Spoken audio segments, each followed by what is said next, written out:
Welcome back. Welcome back. It's your guy, Flame. It's your man, Flaming Roses. So basically, today we're going to talk about Us, the movie Us. I already said it's a spoiler, so don't yell at me and say, "Oh, why do you spoil this? Why you say that?" Because I say it's a spoiler in the old video, and I say it's a spoiler in. Maybe I'm gonna say it in the edit. I'm gonna check something to say it's a spoiler. You know what I'm saying? Yeah. Obviously, the edit is gonna be long. You know what I'm saying? And 1, 2, 3. Us, the movie Us. So basically, first of all, this movie was mad. Jordan Peele. Probably I pronounced the name very badly, but yeah, that was fantastic movie. And so basically, at the end, Jordan make us to think a lot because the film, wow, man. We can't be mad with a bad guy. Let's say a lady because he's a lady now. We can't be mad with a lady that she was trying to kill the lady, trying to kill because at the end she was the real one. Probably you don't even know what I'm talking about. But this film was something unfair at the end, like two characters that they're bad, they're supposed to be the good ones, and both of them they died.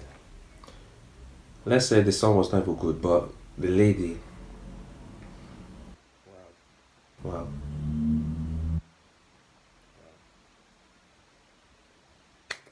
I have a video for you guys. Let's watch this video because, as I said, it's a spoiler. So, Kabul shake it. What was that? Superman. Nah, there's this moment that you do stuff with guys don't do drugs. Nah, I'm not. No, I didn't say I do drugs.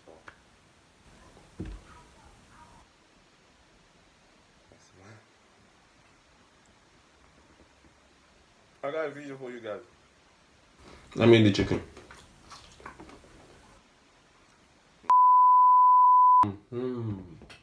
Understand?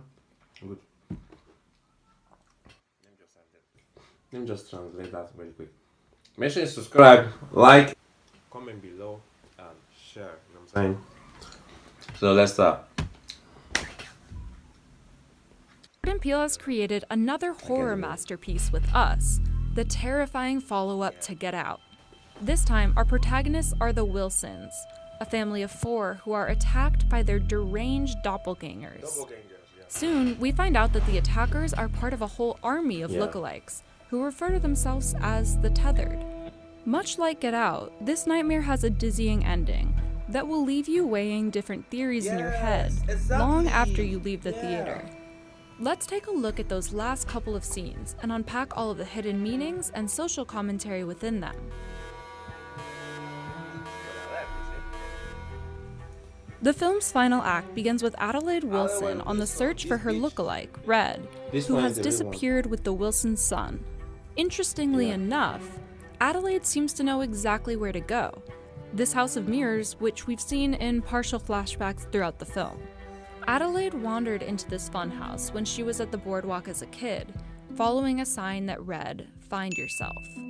There, she encountered her double for the first time, and she was never quite the same afterwards.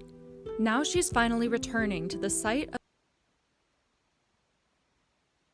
of this traumatic experience. This time, Adelaide goes deeper into the funhouse. An escalator then leads her further down the rabbit hole, into a strange hallway that's filled with more bunnies. They're the same rabbits we saw in the opening credits. The music, everything, goddamn, is good. It's dope. But now they've been let out of their cages, and so have the Tethered. The movie's opening titles told us that there are thousands of miles of tunnels running underneath the US. This presumably is one of those tunnels, where the Tethered have lived underground all their lives. The climax of the film arrives when Adelaide finds Red and the two finally face off. The violence is intercut with flashbacks to both women as young ballerinas, one performing above ground and the other dancing down below. Finally, Adelaide gets the upper hand in their struggle, As she's in the midst of killing her double, we hear a lot of guttural sounds, the kind of sounds that the tethered use to communicate. These low, strangled noises evoke a dark sewage or underground, like the space that the tethered inhabit. But at this point, we're not sure whether those noises are coming from Adelaide or Red. It seems like Adelaide is adopting some of the characteristics of the tethered. Red, in her last moments, begins whistling Itsy Bitsy Spider. The eerie melody brings us back yet again to that childhood scene inside the funhouse, when young Adelaide whistled that tune, and heard her double whistle it back at her. This time, though, we're shown that flashback in its entirety, and now we know what really happened that night. Red had attacked Adelaide, dragged her underground, and handcuffed her to a bed, so that she could then take Adelaide's place in the real world. That's why at the time, Adelaide's parents initially didn't recognize this disturbed, mute version of their daughter. No wonder fake Adelaide was terrified to return to that beach as an adult. She knew the entrance to the portal was there, and she didn't want to ever go back. There were other signs too, like when fake Adelaide wasn't quite snapped. Also, those strange inflections in her speech. I feel like it means like she's getting closer. Who? It also explains why the first thing the real Adelaide did to her longtime imposter was handcuff her. Fake Adelaide remains handcuffed for the rest of the movie, until their final confrontation when she manages to break free. This can only happen when she's finally slain the real Adelaide, at the same bed where she first put her in cuffs. It makes sense then that the real Adelaide was the only member of the tethered who could speak. We can see why they'd choose her as their leader. She had the strongest drive for revolution because she was determined to take back her life. The tethered's revolt is foreshadowed by the references to Jeremiah 11:11 throughout the film. This Old Testament verse describes God's revenge on covenant breakers. I will bring on them a disaster they cannot escape, for I will not hear them in the time that they cry out to me. The tethered have never had their voices heard by those above ground. Perhaps that's why, when they finally get their revenge, they attack the throats of their targets, right around the voice box. In the flashback, we also see the two identical girls switch t-shirts. Red puts on Adelaide's Thriller tee, which is one of a few Michael Jackson references in the film. Another is the single glove worn by each member of the tethered. Peele said these Easter eggs were very much deliberate, as he considered MJ the patron saint of duality, which is one of the major themes addressed in Us. The shirt that Red gave Adelaide looked something like this. It read Hands Across America, another very 80s reference. Hands Across America was a charity benefit held in 1986, the year that the Adelaide Red switch is supposed to take place. The event called on 6.5 million people to hold hands in a human chain stretching across the US. It lasted for 15 minutes, which is exactly how long it took for Red to switch places with Adelaide. At the beginning of the film, we saw young Adelaide captivated by a Hands Across America promo. Peele had stumbled upon this commercial on YouTube, and he found it cheerful yet disturbing. In other words, the perfect beginning to a horror movie. The whole PR campaign for Hands Across America had the optimistic veneer of the Reaganite era, despite the fact that America was in the midst of the Cold War at the time. This paradox made it a great vehicle for the themes of duality and performance that Us sought to address. Peele said, "I wasn't even in touch with some of the deeper meanings of what this movie is about until I stumbled upon a Hands Across America commercial for MTV.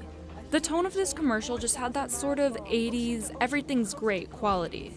It took me down this path to imagine what the evil doppelganger version of what Hands Across America would be." Over the years Adelaide spent planning the tethered uprising, she looked to her Hands Across America t-shirt for inspiration. You can see the influence of the event on their ultimate demonstration, in which they linked hands to form an ever-growing human chain. In the end, fake Adelaide wins. She departs with the rest of the Wilsons in the only car available, which is an ambulance. Earlier in the movie, Jason lodged his toy ambulance in the closet door to provide an easy escape, which we now see was a little coin of foreshadowing. After it's all over, Jason looks strangely at fake Adelaide, as if he recognizes something somewhat off about her. They shared a similar moment earlier when Jason walked in on Adelaide stabbing a member of the Tethered with scissors, a sight that visibly alarmed him.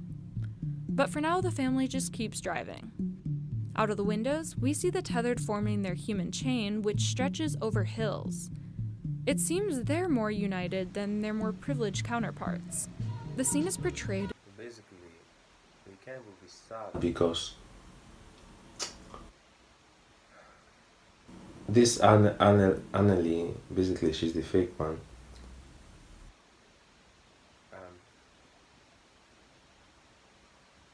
We can't be upset because I'm hearing some fucking noise, man. Wait. Yeah. So basically, we can't be mad because Red, which is the real one, she's just really having she's just getting her life ruined worse and worse because this Annalyn is still alive and still his son, a real son as well. What the fuck, man? Oh, what's this thing, man? In an almost sentimental light, to the tune of the early 70s flower power song Les Fleurs. This adds to the moral ambiguity of the invaders. Peele doesn't want us to demonize them or to point fingers. It's worth noting that the actual chain formed during Hands Across America had plenty of gaps, just as there are plenty of gaps in privilege and opportunity in the US. Can I see your license, please? He wasn't driving. I didn't ask who was driving. I asked to see his ID. In Us, the people who are on the losing side of those gaps come to claim what is rightfully theirs.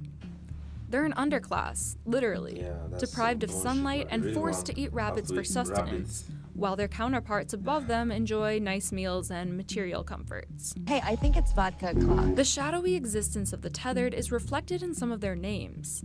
Jason's double is called Pluto, who's the god of the underworld in Roman mythology. Interestingly enough, the planet Pluto got its name because it's so far from the sun that it exists in perpetual darkness. It makes sense then that, as an inhabitant of the underground, Pluto is obsessed with fire and the bright light it provides. He's such a pyromaniac that he seems to have burned much of his face in a past incident, and ultimately dies by self-immolation. Meanwhile, the sister Zora's double is called Umbri, the plural form of umbra, which means the darkest part of a shadow during the total phase of an eclipse. Adelaide described herself as the shadow self of her imposter.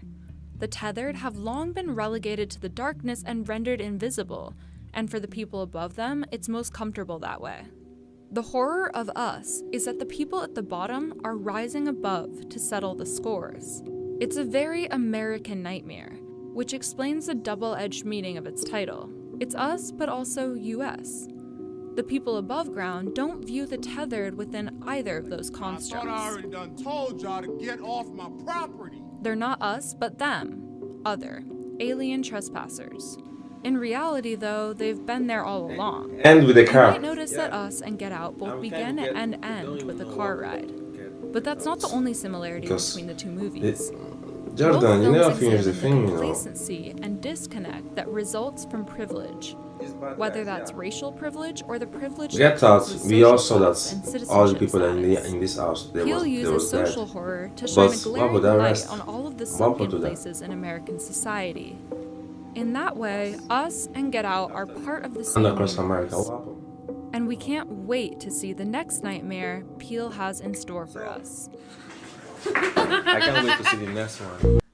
Jordan Peele, you know what, you have to go, trust me. So basically, my review, like, Us is a great movie to see. Go watch it. And if you get here, I know that. I told you, if you have not watched the film, I told you it was a spoiler. If you have watched the film, me and you, now we have free mind because yesterday all day I was thinking, what happened? And it's a twist of mind. Everything is a twist of mind. Like wow, for real, wow. And I want to congratulate Jordan. Congratulations. What the fuck? Congratulate Jordan because he make my mind twist. I think he make everybody twist. But the most important thing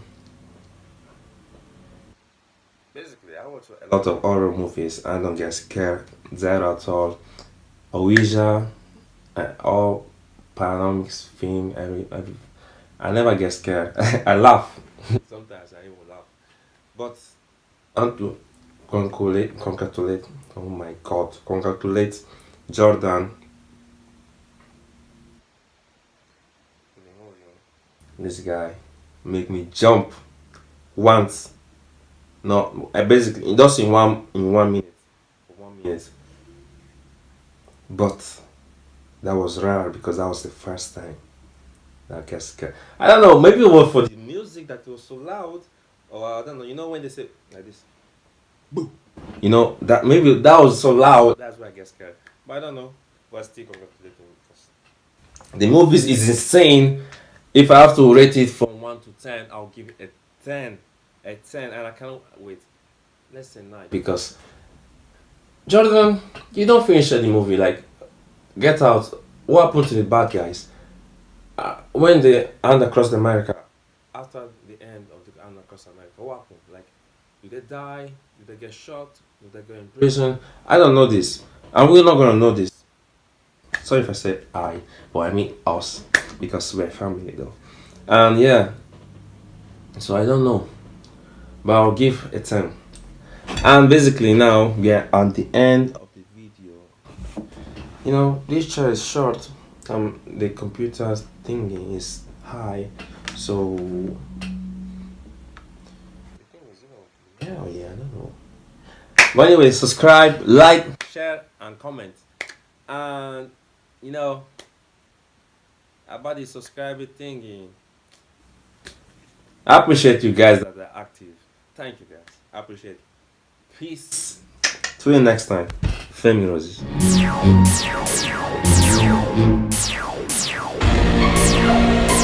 Solo A6. Yeah, man.